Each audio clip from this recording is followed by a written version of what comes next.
Prime Minister of the United Kingdom of Great Britain and Northern Ireland.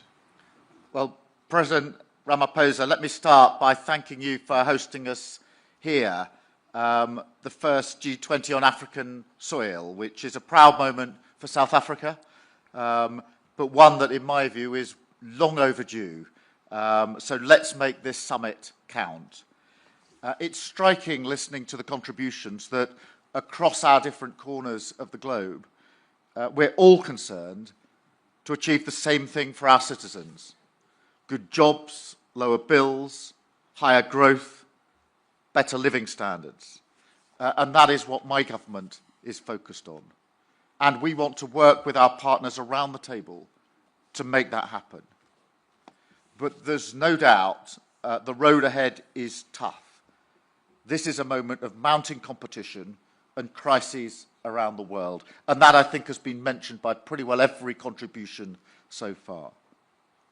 Fragility in the Middle East, rising threats of authoritarianism and fragmentation, as well as Russia's ongoing unjustified war in Ukraine.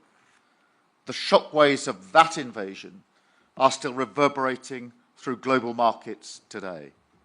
It has hit growth, driven up food and energy prices, and deepened persistent imbalances and instability across the world. With all that in mind, and echoing what others have said, the role of the G20 is critical at this moment. Growth must be a mission for us all to embrace, as the means to improve lives, to fund public services, and to keep our people secure. The G20 has worked together before to fix fundamental problems in the global economy. We need to find ways to play a constructive role again today in the face of the world challenges. And I'd like to see us come together around a 5-point plan for growth that leaves no one behind. First, we do need to tackle global imbalances, like excessive surpluses and deficits, which can disrupt trade flows, sever supply chains, and choke off growth. For deficit countries, that means acting to stop unsustainable borrowing and prioritise the investment and structural reforms that drive up growth. For surplus countries, it means taking action to reduce subsidies and other trade distortions, as well as measures to boost domestic consumption. Second, we should promote open and balanced trade, taking steps to liberalise trade where we can, with new agreements that lower tariffs and barriers and return to the stability and certainty that business needs. This is a real priority for my government, and I'm proud of the agreements we've reached and the progress that we've made with partners like India and the EU, benefiting our economies and creating new opportunities for our people. Third, in an era of instability, we need to make our economies more resilient. In the UK, this means an unshakable commitment to fiscal discipline. And it means investing in growth in critical areas like clean energy production. We want to work with partners around the world on this to protect us all from future energy shocks. And we want to act together to secure vital supply chains, including for critical minerals. Fourth, we need to reform the international rules-based system so that it is fit for the modern world. We need to work together to ensure organisations like the WTO are more able to be agile with new rules to meet modern challenges like environmental and digital trade, and better and more flexible decision-making processes so that those who want to make progress can get on and do it. Finally, we do need to work together to tackle the unique challenges facing emerging economies, especially in Africa, whether it's the growing debt burden or the financing gap for the Sustainable Development Goals. This G20 is the moment to respond to these structural challenges and to deliver more stable and resilient finance. We're working on that through the London Coalition on Sustainable Debt. We need to go further under the G20 Common Framework to make debt restructuring better, faster, and easier. And we need to crowd in more private capital. We're working with the industry to break down regulatory barriers in the United Kingdom, and we want to see multilateral development banks take more risk and partner more with the private sector in new, innovative ways to mobilise finance. AJ and I have been discussing this in some detail, and I think we agree there's huge potential for this to go further. For the good of all our people, it is time to make it happen. So let me thank you once again, President Ramaphosa, for your presidency of this G20. I wish the US the best of luck next year in 2026, and I look forward to taking forward the agenda during our presidency in 2027. Thank you.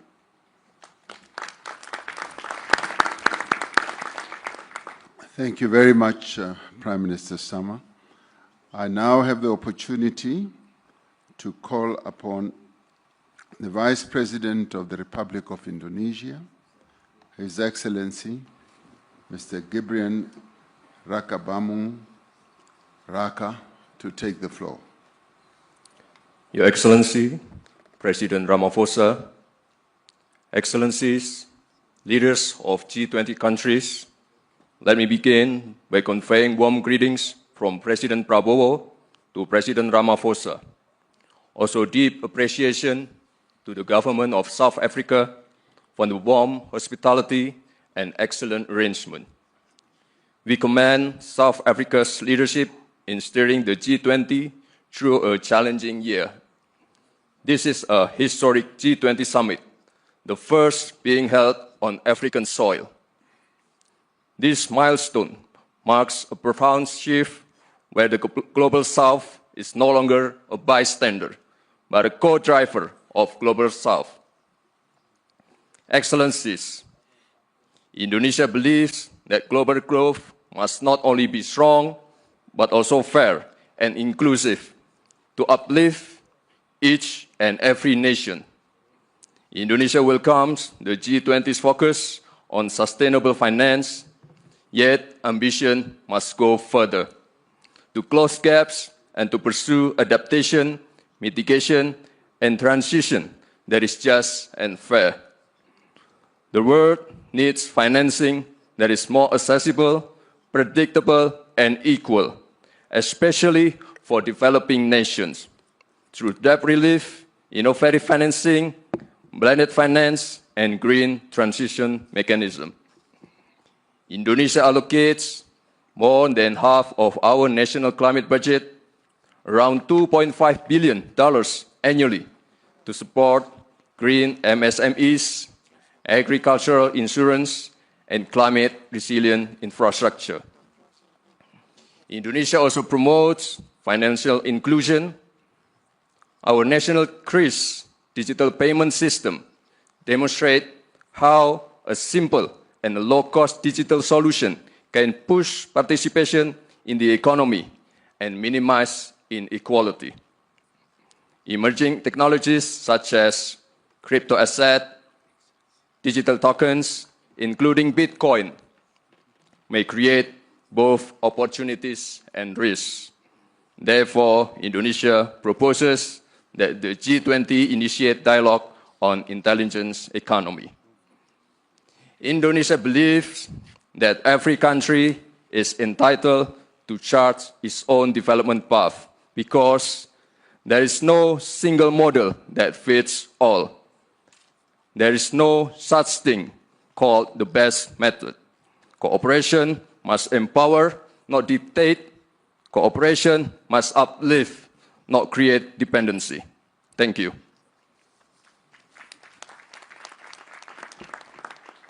Thank you very much, Vice President.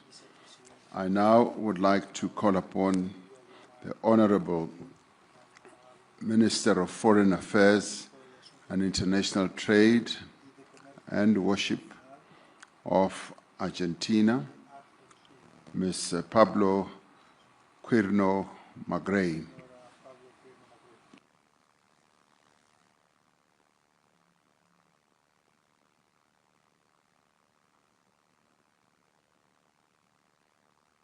Oh, Mr. Thank you.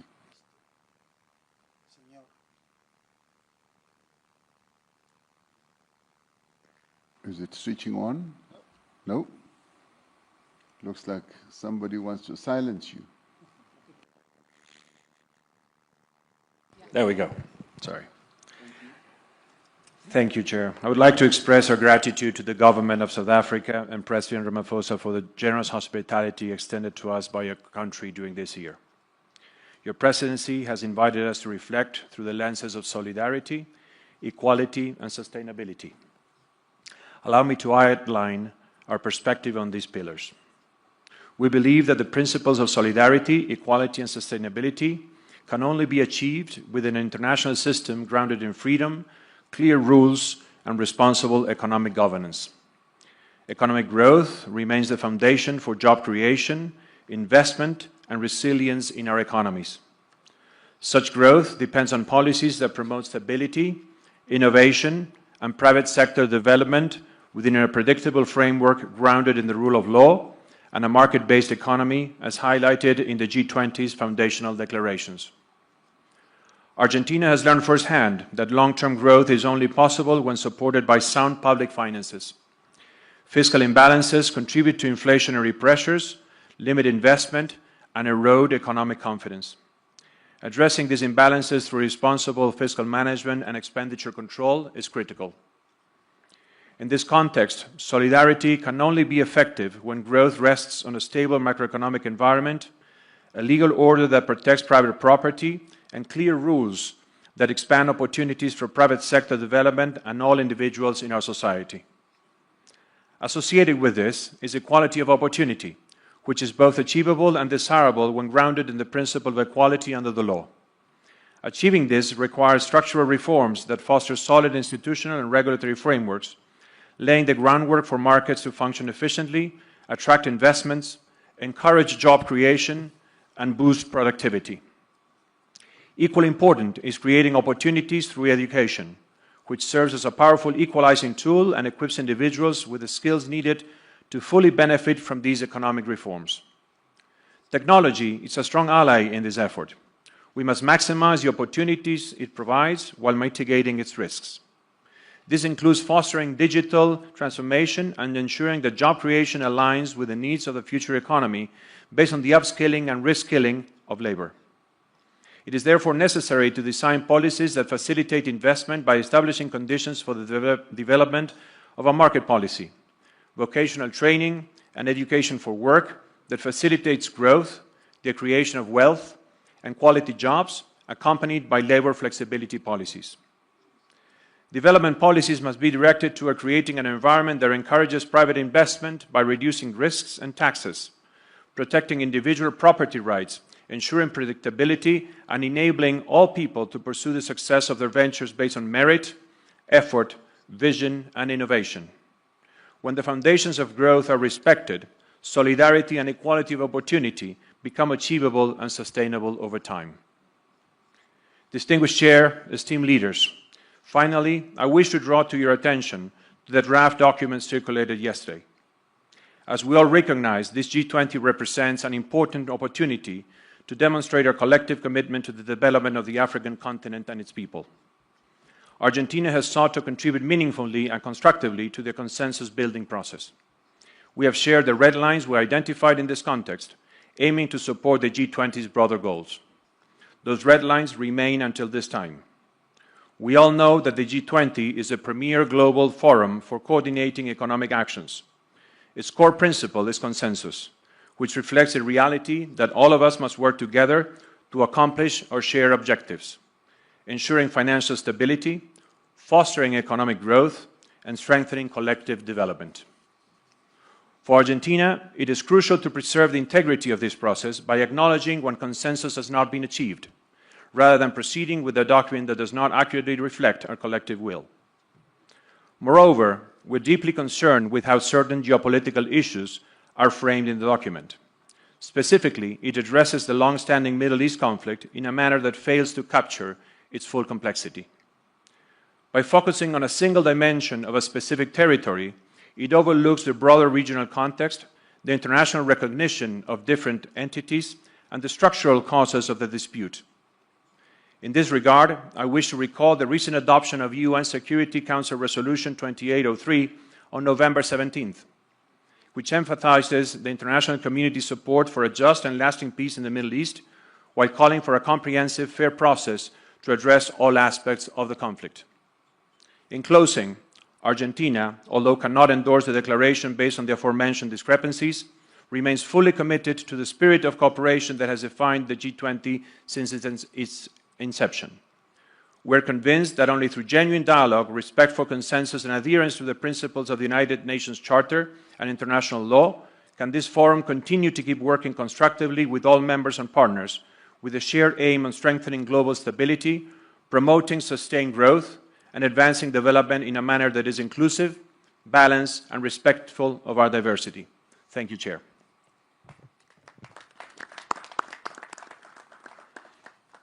Thank you very much, Minister. We note with deep respect the views expressed by Argentina. We will recall that in our last G20 summit in Brazil, Argentina was given the opportunity, following the various discussions that led to the consensus and agreement on the declaration. It was given the opportunity to voice its misgivings about certain parts of the declaration as it was adopted. And similarly, we have given Argentina the same opportunity, that they should, in their presentation, be able to raise issues that they are concerned about.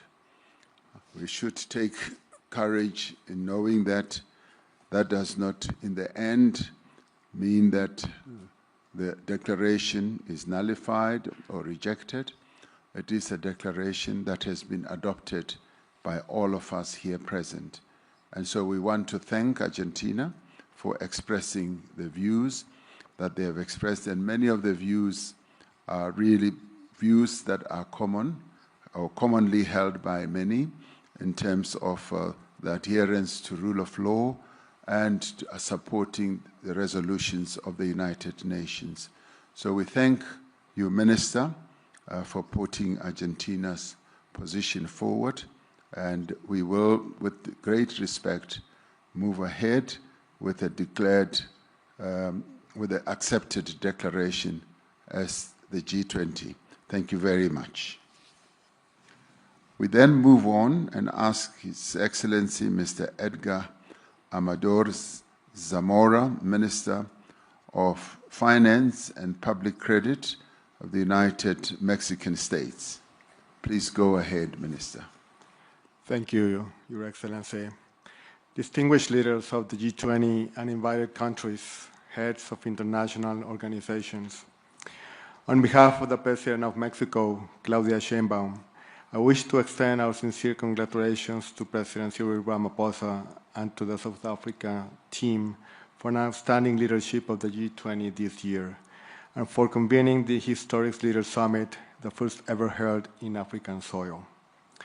Mexico is a country deeply involved in the promotion of peace as a basis for justice, fair trade, social equity, gender equality, cooperation for development, and respect for human rights. Economic welfare and cooperation for development are shared responsibility among nations. In a world defined by interdependence, no country can isolate itself or prosper at the expense of others. Choosing cooperation is, in essence, choosing a common future grounded in justice. The expansion of trade can drive employment, raise incomes, and reduce poverty, all core dimensions of sustainable development. Moreover, international trade fosters the global adoption of green technologies, serving as a powerful mechanism to accelerate the transition toward low-carbon, resource-efficient economies. However, the expansion of global trade also brings complexities. While it has fueled global economic growth, its benefits remain unevenly distributed. It promotes the exchange of knowledge and culture, yet disparities persist in labor protection and social inclusion, particularly for women and underserved communities. Environmentally, trade can advance green standards and technologies, but it also contributes to emissions, overexploitation of resources, and biodiversity loss. The question, therefore, is how to ensure that global trade benefits are shared equitably and if directly contributes to sustainable development and shared prosperity. The multilateral trading system recognizes that when trade is fair, transparent, and properly regulated, is a key driver of development and a tool for lifting millions out of poverty. Trade must serve people, generating well-paid jobs, fair wages, and opportunities that foster social inclusion. In the economic sphere, Mexico promotes a strategy of shared prosperity that places workers at the center of decision-making processes, recognizing that decent work is the foundation of a better quality of life. In this sustainability dimension, our priority is to prevent, reduce, and reverse environmental degradation while fostering a circular economy.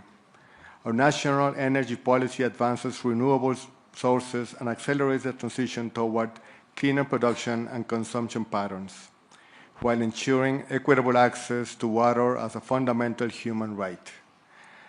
Through the Plan Mexico, we are empowering MSMEs by integrating them into national and global value chains, facilitating access to credit, digital tools, and capacity building program is essential for equitable growth and innovation.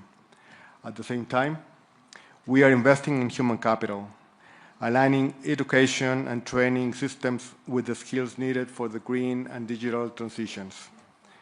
Environmental sustainability lies at the heart of Mexico's industrial and trade policy.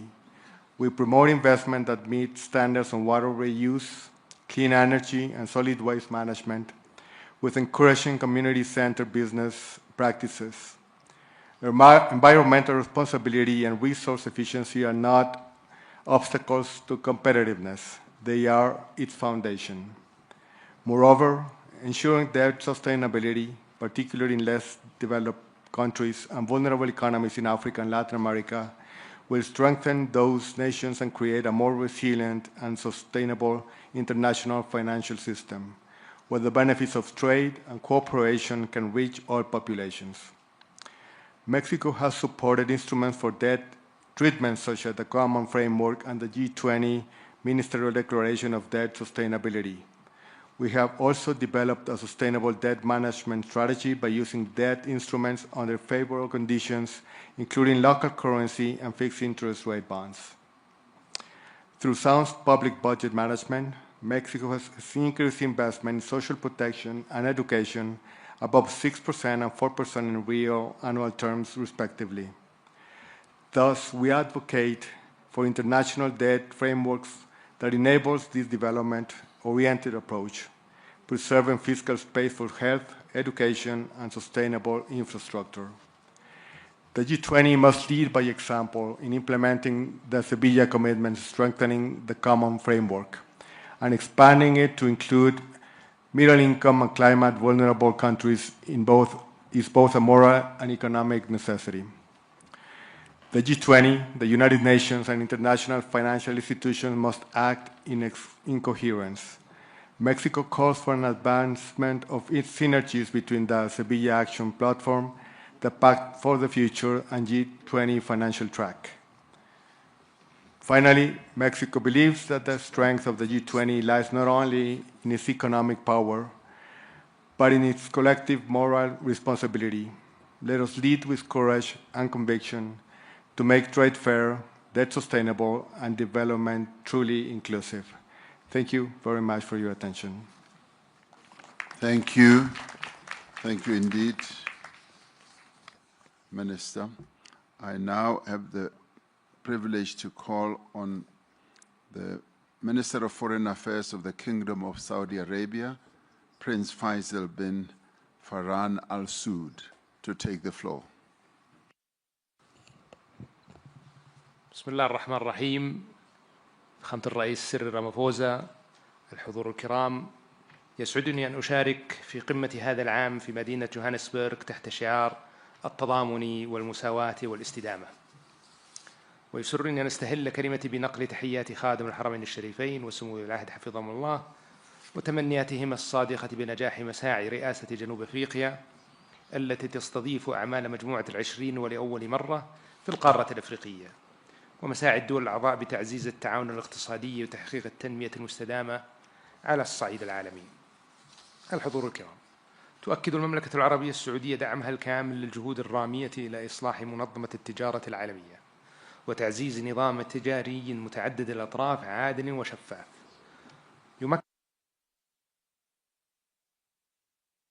يمكن كافة الدول من الانخراط بفاعلية في الاقتصاد العالمي ويحقق العدالة بين الدول الأعضاء.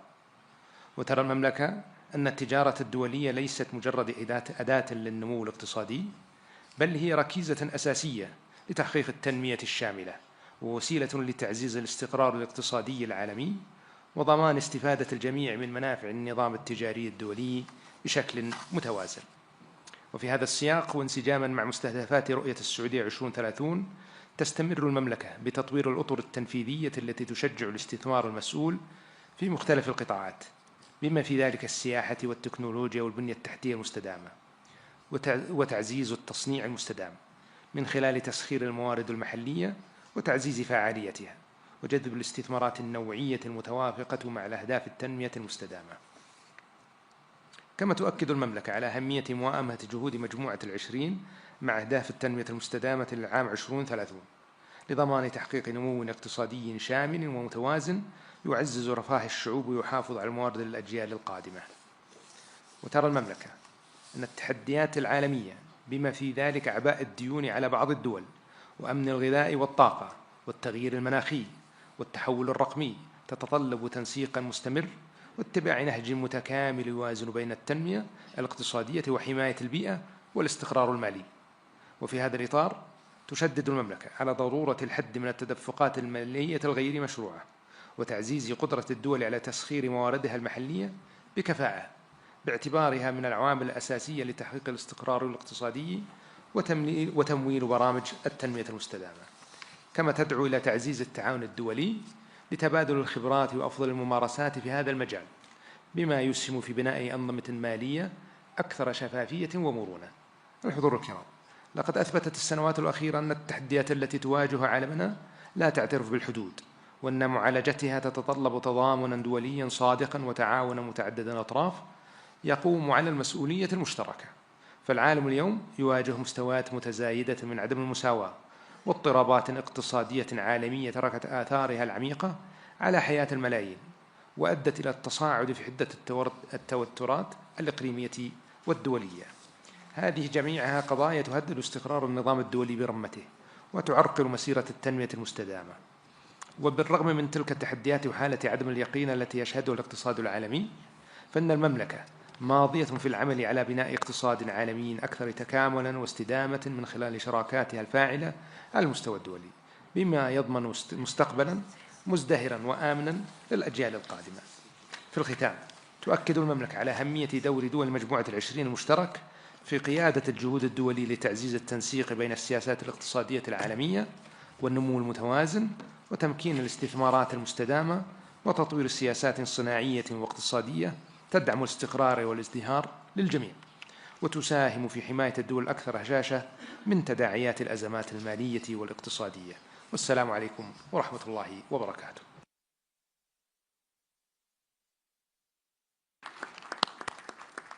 Thank you very much, Your Royal Highness. I now call upon, in the segment of members of the G20, the last speaker before we go to guest countries. I now call us upon the Deputy Chief of Staff of the Presidential Executive Office of the Russian Federation, Mr. Maxim Oreshkin. Thank you, President Ramaphosa. The international economic order is definitely in crisis, and it is no longer matching new and emerging realities. This crisis is three-dimensional. the crisis of globalization and openness, the crisis of global economic institutions, and the crisis of economic development models. These days, global economy is facing a severe fragmentation. Advanced economies continue to engage in illegitimate unilateral actions, including sanctions, trade barriers, technological and educational restrictions, as well as seizure of sovereign assets. These methods of unfair competition destabilize the global economic architecture, disrupt supply chains, discourage long-term investments, hold back the global growth, and undermine progress in achieving the sustainable development goals. Today, we are here in Africa, a region that urgently needs strong economic growth to meet the needs of its fast-growing population. We should talk today about access of Africa and the Global South to new technologies, healthcare, education, and most importantly, financing. We're concerned that financial flows to developing countries are simply not enough. Even the official development assistance came to a steep decline in 2024 of 7.1% and is projected to fall further. While Africa is in dire need of capital inflow, total net borrowings by G7 governments, according to the IMF data, will reach almost $3 trillion this year. By the way, it equals to total GDP of the whole African continent. Mounting sovereign debt of several G7 countries pushes them to the verge of fiscal collapse. Artificially inflated financial bubbles may trigger a knockdown to the global economy. If we look at the international financial institutions, they are currently deviating from development finance to military expenditures. Thus, financing goes back to the Western economies, and in many cases through the corruption schemes in Ukraine.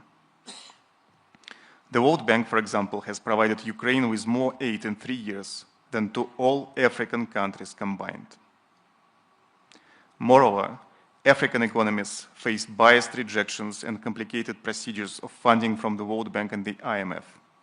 Definitely, all these institutions should be reformed to benefit the Global South. Dear colleagues, global economy and its growth structure has already changed. BRICS and countries of the Global South now form the dominant driver of global growth. We have the talent, the resources, the technology, and the capacity to drive growth and improve the lives of our people. Unlike in previous decades, the Global South economies are ready this time to move forward with their own platform for economic growth, based on their own solutions. In technology and education, in trade and connectivity, in finance and investments. The rise of this emerging platform of growth becomes more evident with each passing year. The fact that growth in the 21st century will come mainly from the Global South is indisputable. We call the G20 to get back to the fundamentals of sustainable development. It means poverty reduction, social inclusion, and environmental sustainability.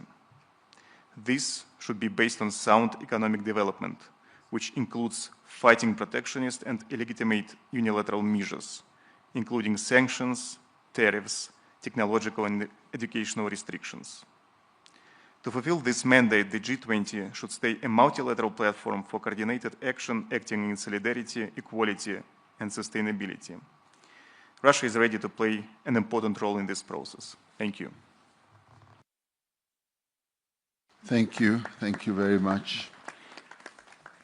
Thank you, Your Excellency. That concludes for us the segment of the members of the G20 speeches. We now move on to section B, which is guest countries, who will, as we have to conserve time, be limited to 3 minutes each. And I do hope that we are able to keep to that to the extent that we can. I now call upon His Excellency, Dr. Abiy Ahmed Ali, the Prime Minister of the Federal Democratic Republic of Ethiopia. Your Excellency Cyril Ramaphosa, Your Excellencies, Heads of State and Government, distinguished delegates, let me begin by extending my appreciation to President Cyril Ramaphosa for his extraordinary leadership. I also would like to acknowledge Johannesburg a city of opportunity and progress. Excellencies, it is with humility and hope that I address you on African soil at this historic G20 summit. Humility because Ethiopia's journey is still unfolding. Hope because our story, like that of many nations here, shows that transformation is possible even in difficult circumstances. Ethiopia is a land of ancient civilization, defined by resilience and prospects still being written. Our homeland has sheltered faiths. Our people have built lasting societies. From this legacy comes Maddamar, a philosophy of unity in diversity, of synergetic collaboration that multiplies potential and of progress shared by all. Guided by this spirit, Ethiopia is moving toward inclusive growth. Our cities are becoming hubs of innovation. Industrial parks reshape economies. Farmers use tools their parents could never imagine. Young entrepreneurs and building businesses that were impossible to dream of a generation ago.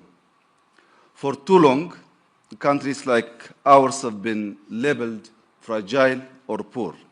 Yet our story is a quiet revolution of bold actions rewriting what is possible. Because growth is the achievement of people who refuse to be left behind. In Ethiopia, we have learned that inclusivity is not charity, it is efficiency. When every farmer, entrepreneur, and innovator shares in progress, the economy becomes self-sustaining. Our journey has been tested by drought, conflict, and global shocks. Yet from those tests emerges transformative renewal. We are investing in renewable energy that powers both homes and hope, digital infrastructures that connect citizens, and green agriculture turning smallholder farmers into climate champions. Excellencies, we're not here to speak of despair. We're here to speak of possibility and of shared responsibility. In that spirit, let me highlight 3 priorities. First, debt. Ethiopia has engaged actively with the G20 Common Framework to unlock resources. Debt relief must translate into investments that empower people and secure the future, including educated children, modern hospitals, and resilient infrastructure. Second, climate. Through our Green Legacy Initiative, Ethiopians have planted over 48 billion seedlings, restoring soils, watersheds, and hope ecological restoration must become the new global investment landscapes, supported by debt for climate swaps and green value chains that reward nature and communities. Third, energy and digital transformation. The Grand Ethiopia Renaissance Dam symbolizes Africa's renewable ambition. We are expanding into solar, wind, geothermal, and nuclear power, and we envision an Africa energy network that drives industrialization while achieving net zero emissions. Through Digital Ethiopia, we have liberalized telecom, expanded broadband, and advanced digital finance. By 2030, we aim to complete our national digital public infrastructure, integrating IDs, payments, and data platforms to serve citizens. For Ethiopia, artificial intelligence is a tool for inclusion, helping predict droughts, diagnose diseases, and support local language, ensuring technology works for all. Excellencies, Ethiopia's journey mirrors that of many emerging economies. Our success offers lessons, our challenges offer insights. Inclusivity and sustainable growth is both a practical and a moral imperative for our continent. It requires humility to reconsider what we treasure and courage to redefine what we value. I propose that the G20 adopt a new lens, measures resilience as growth.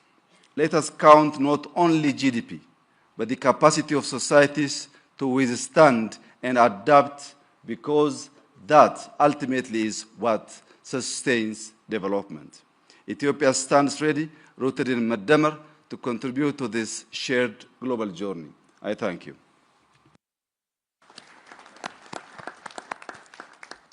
Thank you, Prime Minister Ahmed Ali.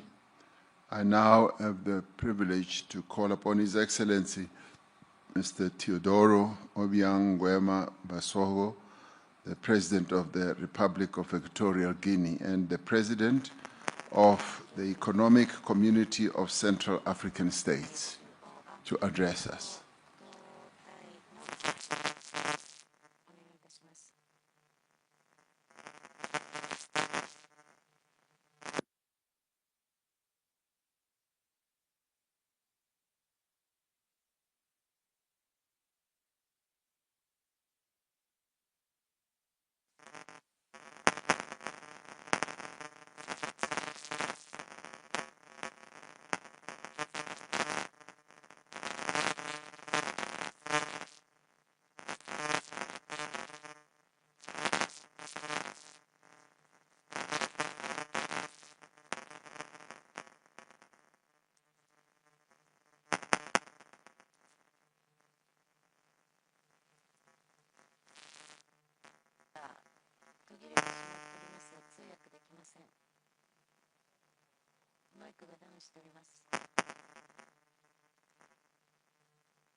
Okay, there seems to be a problem there which they will fix in a little while. I will come back to President Basogo. I now want to move on to His Excellency, the President of the Republic of Finland, Alexander Stubb. Thank you very much, Cyril, and thank you for the invitation. You know that Finns are famous for two things. One, they speak very shortly, and two, they love rules. And I hope I will stick to both. It's a great privilege to be here for the first time representing Finland. We've never been at a G20 meeting before, and we really appreciate the invitation. Jonas Störe and I both come from Nordic countries, and we once calculated that the Nordics would be G10. So perhaps I'll speak in that spirit. Cyril, for me, this meeting is very much a symbol of multilateralism. And what you are trying to do here is to bring a group of key countries together that have both demography and economy on their side. And you are doing it at a time when there clearly is a change in the world order, where I believe personally that the nexus of power is moving eastbound and southbound. And now I think all of us pretty much have a choice. And the choice is between multilateralism, which you are representing, and multipolarity. And these two things are very different. For me, multilateralism is about cooperation, it's about rules, it's about norms, and it's about institutions. I like these rules because they are the ones that bring exactly the thing that you have up there on the board: solidarity, equality, and sustainability. My big worry right now is that the world is moving more in a multipolar direction. And multipolarity, though it gives power to nation states as such, is problematic because it's more transactional. It's more about deals, and therefore it's more prone to conflict. There have been many excellent interventions here today about rules on trade, rules on the way in which we engage with each other. My biggest worry right now is that we are not seeing enough multilateralism in three key conflicts that have been raging around the world. One, Russia's war of aggression in Ukraine. Two, the situation in Gaza. and 3, the situation in Sudan. So I hope that we lean towards multilateralism. And let me say, coming from a small country, what I believe the West should do in this. I think the West should understand that the multilateral institutions that were created after World War II and that were upheld after the Cold War, the power structure of them is right now unfair. It needs to be changed. We need to distribute power in a world that exists today, not the world that existed in 1945. That is the best way for us to drive multilateralism and get it back on track. Thank you very much. 3 minutes and 12 seconds.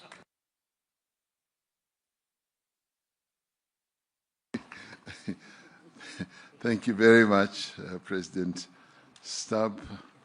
You were just so precise, Alexandra. That's the Nordic spirit, I take it. We now go back to His Excellency President Theodoro Obiang Nguema Mbasogo, President of the Equatorial Guinea. We apologize for your mic having not worked as it should have, but please go ahead. Sus Excelencias, Jefe de Estado y de Gobierno y Jefe de Delegaciones, distinguidos invitados, señoras y señores. Me dirijo a ustedes en nombre de la Comunidad Económica de los Estados de África Central.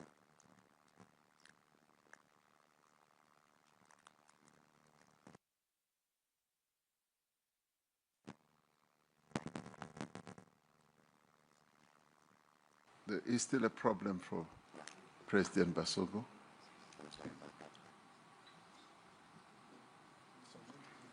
My apologies again, President. The technicians told me that they had fixed it, but it seems like they still need to do a little bit more work. And with that in mind, I will move on, and we will give you double the time. I will move on to His Excellency, the Prime Minister of Ireland, Mr. Michael Martin. Thank you very much indeed, President Ramaphosa, and congratulations to you and to South Africa on your G20 presidency, the first on African soil.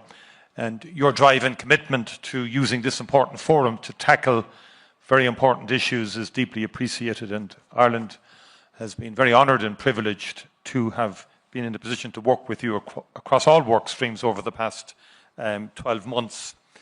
Our world is ever more interconnected and interdependent, and working collaboratively is the best way we can serve our people.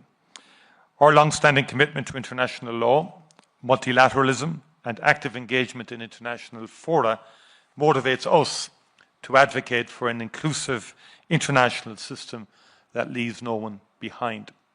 And in that context, there is an urgent need to end war and conflict.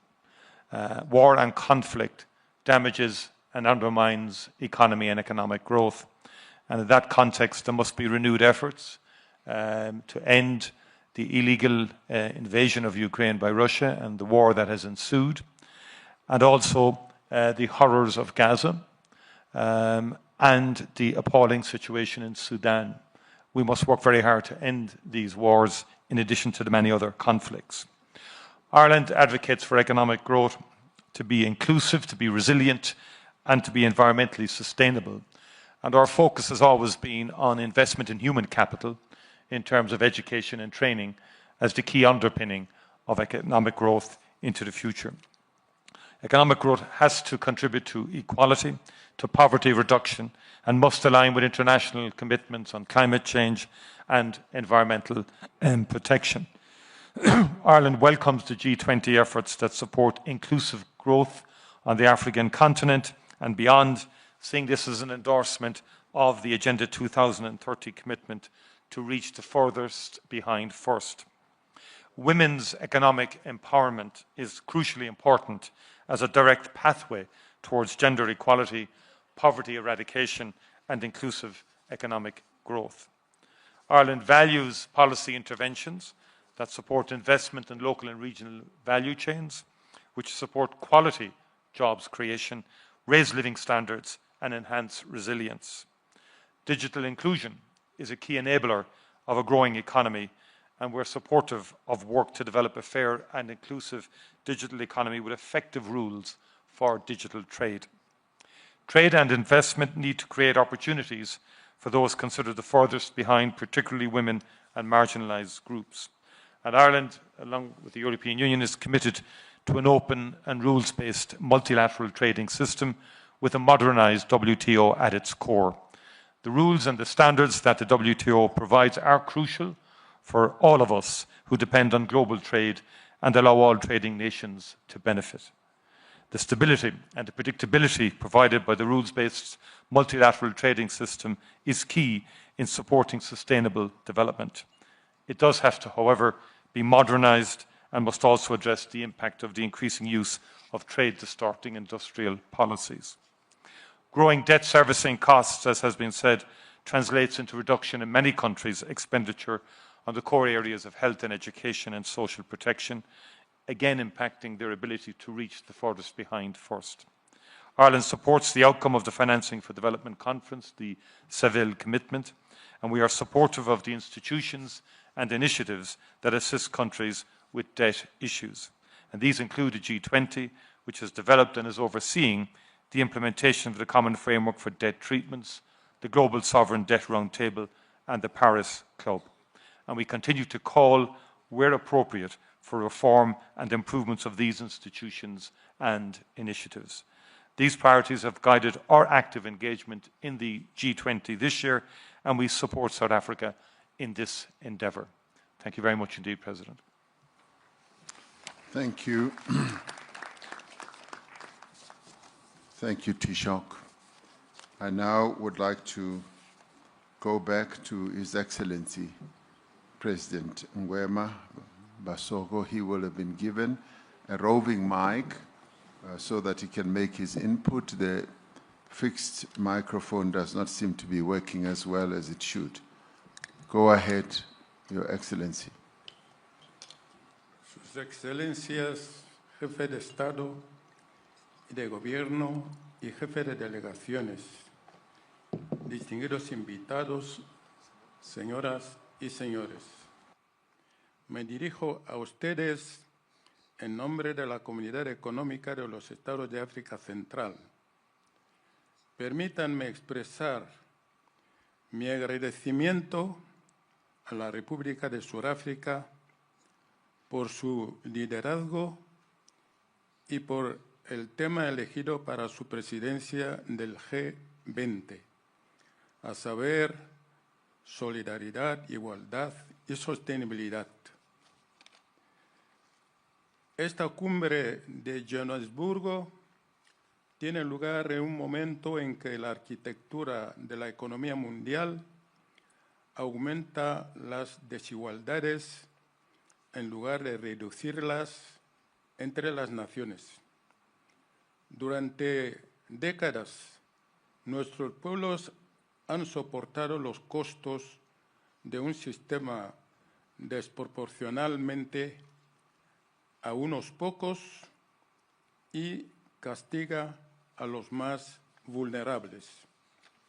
Sin embargo, nuestra región de África Central también ofrece soluciones globales. A modo de ejemplo, la cuenca de Congo constituye la segunda mayor masa forestal tropical del planeta y uno de los últimos grandes sumideros de carbono. El Golfo de Guinea garantiza la seguridad de rutas marítimas vitales. Nuestros suelos y minerales críticos desempeñan un papel clave en la transición energética y nuestra juventud representa un motor de innovación, siempre y cuando logremos liberar todo su potencial.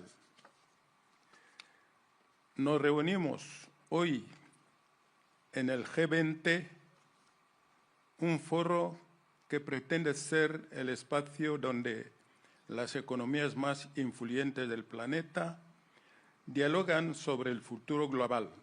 Sin embargo, permítanme recordar que ese futuro no puede constituirse ignorando las voces del sur global, ni repitiendo las fórmulas que han perpetuado las desigualdades entre las naciones. Para que el crecimiento económico sea inclusivo y sostenible y que no deje nadie atrás en nuestra comunidad, quisiera ofrecer a esta cumbre unas soluciones que pueden ayudar para los más necesitados. Primero, hacer que la arquitectura financiera mundial sea más justo. Esto significa facilitar el acceso al capital para las economías en desarrollo, establecer un marco de solución de la deuda, reformar los bancos multilaterales del desarrollo y promover la justicia fiscal. La CAC apoya la propuesta de Sudáfrica de crear una comisión sobre el costo del capital del G20, con el fin de diagnosticar y corregir las deficiencias estructurales en la evaluación y fijación de riesgo soberano. Segundo, transformar los minerales críticos en prosperidad compartida mediante la creación de valor en origen. Esto implica claramente desarrollar cadenas de valor locales, establecer normas que generen oportunidades, dividendos comunitarios y que garanticen la integridad ambiental, así como el vínculo entre lo humanitario, el desarrollo y la paz. La transición energética no debe reproducir los antiguos modelos extractivos. Tercero, garantizar la seguridad alimentaria y nutricional mediante inversiones desde la producción hasta la distribución.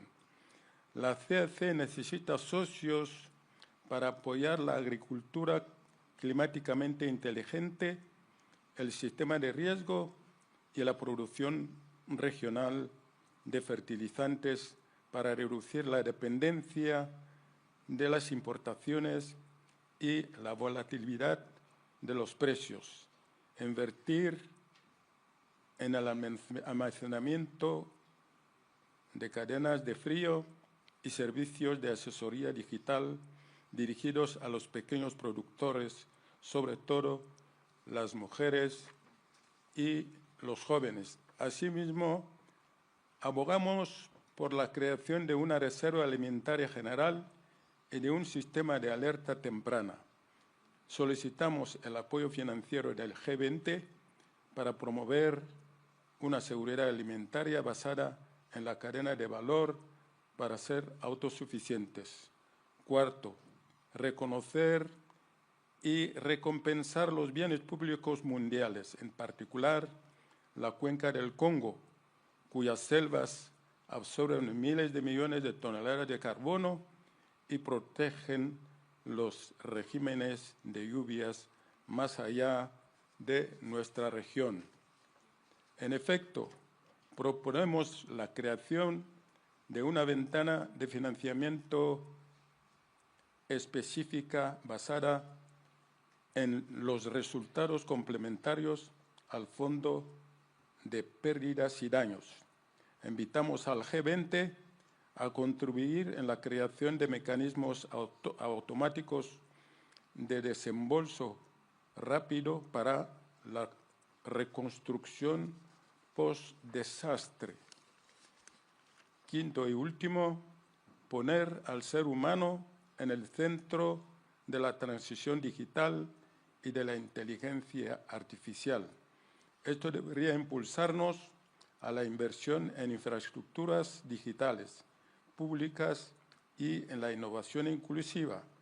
Proponemos, por tanto, establecer un mecanismo de G20 para ampliar el acceso a la conectividad y a los conjuntos de datos abiertos para la inteligencia artificial de interés público, priorizando las lenguas y los contextos del sur global.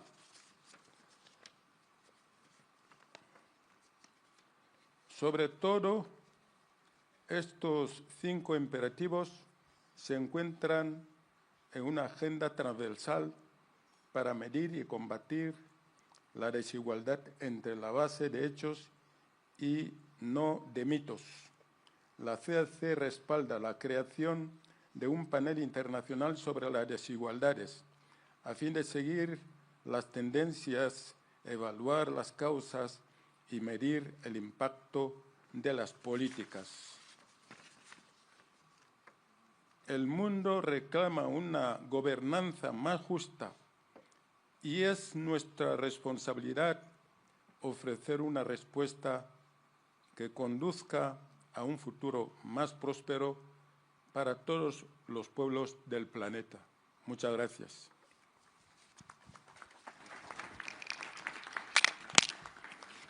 Thank you very much, President Basago. I now would like to call upon the Prime Minister of Jamaica and the Chair of the Caribbean Community, CARICOM, Dr. Andrew Michael Holness, to take the floor. President Ramaphosa, thank you for the kind invitation to participate in this important meeting. Please accept our commendations on South Africa's presidency. Excellencies, Jamaica supports the global agenda to make economic growth not only strong and sustainable, but also inclusive and resilient. Jamaica's story is one of social partnership and sacrifice. We transformed our economy after decades of instability through disciplined macro-fiscal reforms anchored in responsible debt management, institutional strengthening, and targeted pro-growth initiatives. We reduced our debt, lowered poverty and unemployment, contained inflation, stabilized foreign exchange, and built robust reserves. Now, our focus is on translating the dividends of sacrifice into investments in our people. Getting the policy mix right is both an economic and moral imperative. Yet, one external shock can undo years of progress. Hurricane Melissa, a Category 5 storm, has devastated 7 parishes. Its impact will negatively affect our debt trajectory, and the road ahead will be challenging. This is our reality today. But it is also the recurring story of vulnerability told by small island developing states in CARICOM and indeed across the world. Global partnership will be essential to our recovery. The G20 commitment in 2021 to recycle SDR allocations led to the creation of the IMF Resilience and Sustainability Trust.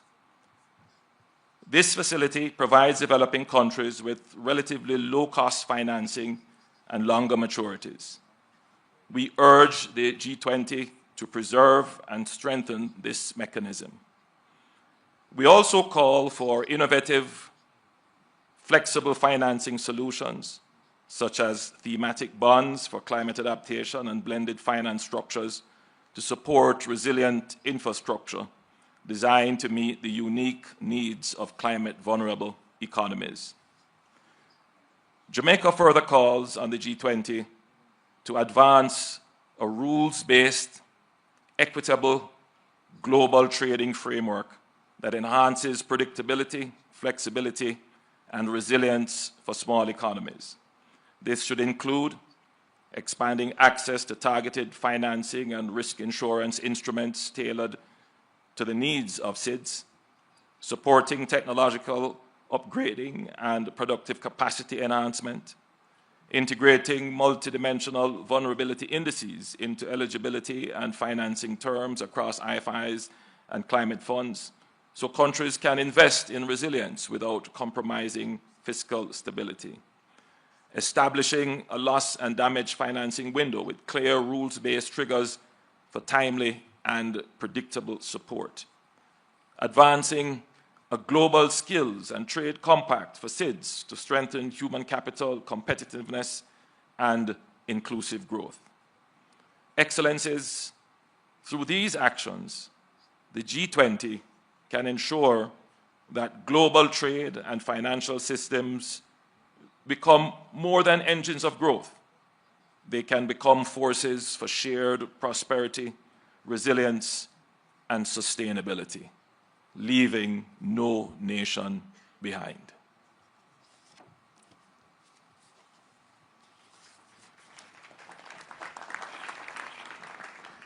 Thank you, Prime Minister, and we should collectively pass our condolences to you and the people of the Caribbean for the devastation that we all witnessed as you faced a huge calamity. We thank you for your steadfastness, and we thank you, and please pass on our greetings to the people of the Caribbean. We now call upon His Excellency, the Prime Minister of Malaysia, the Chair of the Association of Southeast Asian Nations, ASEAN, Mr. Anwar bin Ibrahim. I thank President Cyril Ramaphosa for his leadership and for South Africa for inviting Malaysia and as ASEAN chair to this summit. We meet in a country and continent that has endured the most dehumanizing aspect of apartheid and colonization. The expectations from countries in the South is for G20 to pursue an agenda that is just and fair,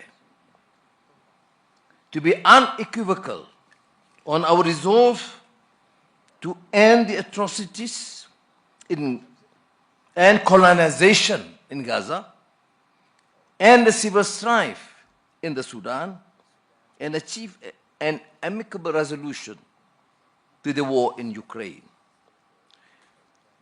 Malaysia has worked with our Asian neighbors in particular to manage political conflicts, tariff shocks, supply chain pressures, and rapid technological change. We have found that when policies are aligned and rules are predictable, shocks pass through with less damage. The lesson is clear. Resilience comes from common preparedness, not isolation. This lesson matters because the next disruption will likely to be harder to burden.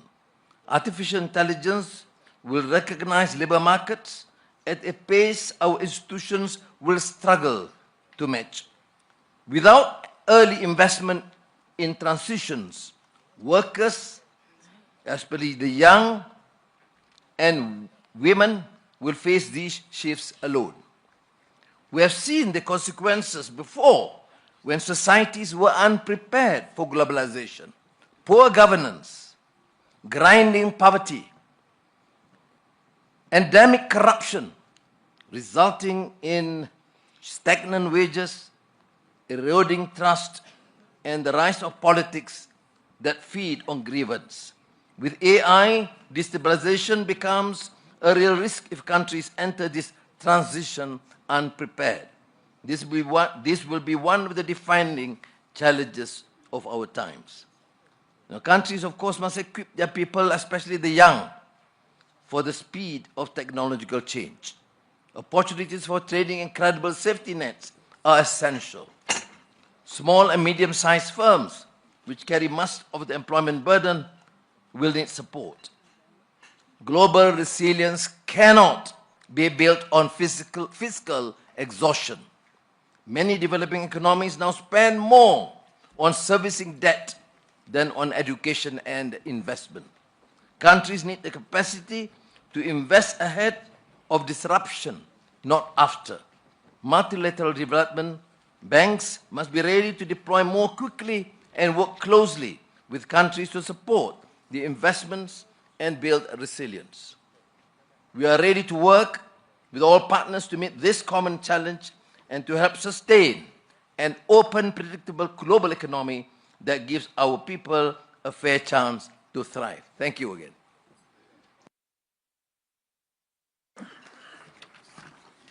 Thank you, Prime Minister.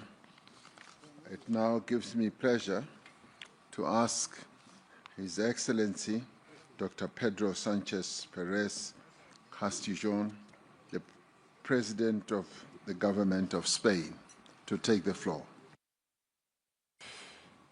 Thank you for giving me the floor, President Ramaphosa, my dear friend, and allow me to congratulate you for the adoption of the declaration. We meet at a moment of deep uncertainty for the global economy, for sustainable development, and for multilateralism.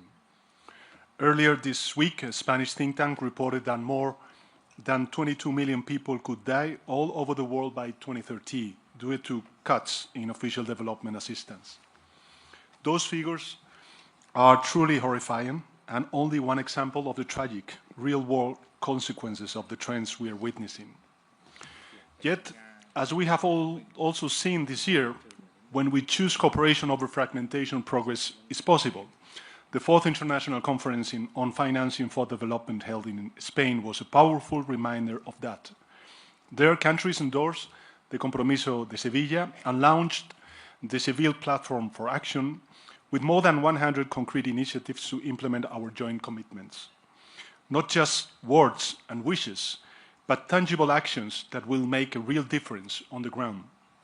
Among them, there are 3 initiatives led by Spain that respond to one of the great challenges of our time: debt sustainability. They are the Global Hub for Debt Swaps, the Debt Post-Close Alliance, and the Sevilla Forum on Debt.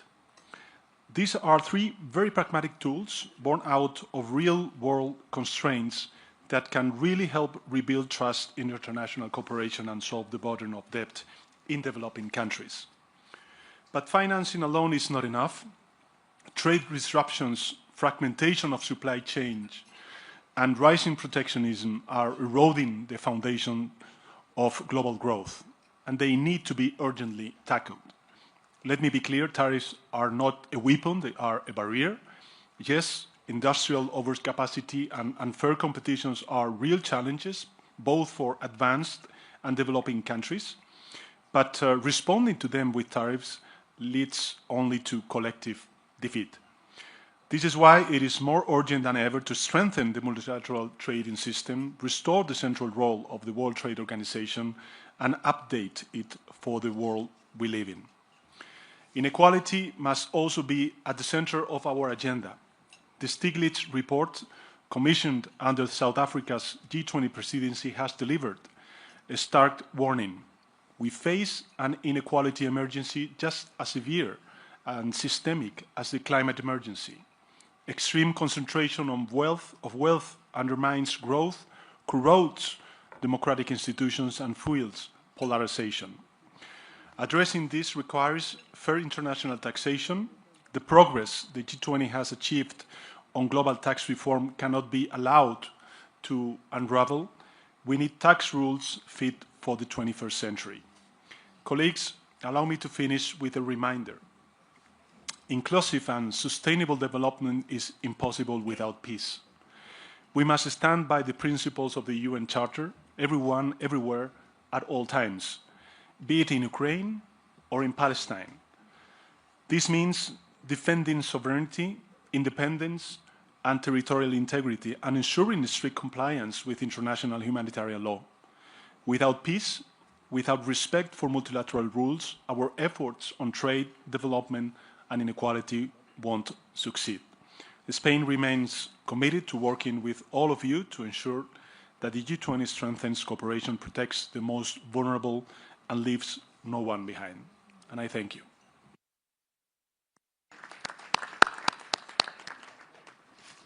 Thank you, my good friend, President Sanchez.